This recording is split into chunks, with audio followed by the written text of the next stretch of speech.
আমি সকাল থেকেই এখানে বসা আছি, বাড়ির থেকে আসছি। আমার বাড়ি একদম পল্লী এলাকা।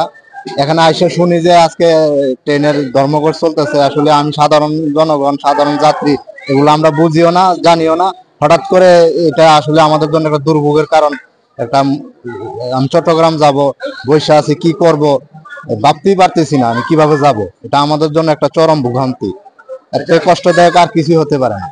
তা তো অবশ্যই আমরা চাচ্ছি যথাযথ কর্তৃপক্ষ যেমন এটা দ্রুত সমাধান করে আমরা সাধারণ যাত্রী যারা আছি তাদের জন্য মঙ্গলজনক হবে। আমি কুমিল্লা মেডিকেলে গেলাম বলে আমি রাত্রে অনলাইনে টিকিট কাটছি। এখন টিকিটও ফেরত দেওয়া যাচ্ছে না।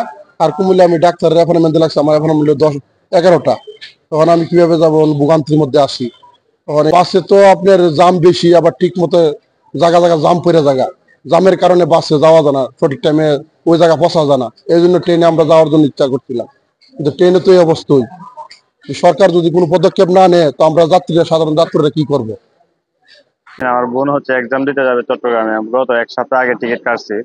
তো এখনো এসে শুনতেছি নাকি গতকাল রাত 12টার পর থেকে নাকি ধর্মঘট করছে যে ট্রেন কর্তৃপক্ষের ড্রাইভার গুলা, তাদের দাবি না মানলে তারা অনির্দিষ্টকালের জন্য এই ধর্মঘট করছে। তো আমরা যদি এইভাবে রাত 12টা বাজে, 12টার পর ব্রিফিং দিয়ে আমরা কিভাবে যাব?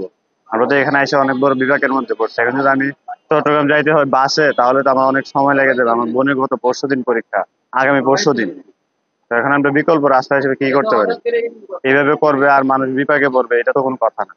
এটা আমরা রেলের বিধিবিধান অনুযায়ী, কোড ভলিউম অনুযায়ী এবং রেলের আইন অনুযায়ী এগুলি আমরা পাচ্ছি। এগুলি আমাদের নতুন কোনো দাবি না, এগুলি আমাদের অধিকার। দীর্ঘদিন ধরে আমরা পেয়ে আসছি, আমাদের আগে যারা ছিল তারাও পাইছে, আমরা এগুলি দেখে চাকরিতে আসছি।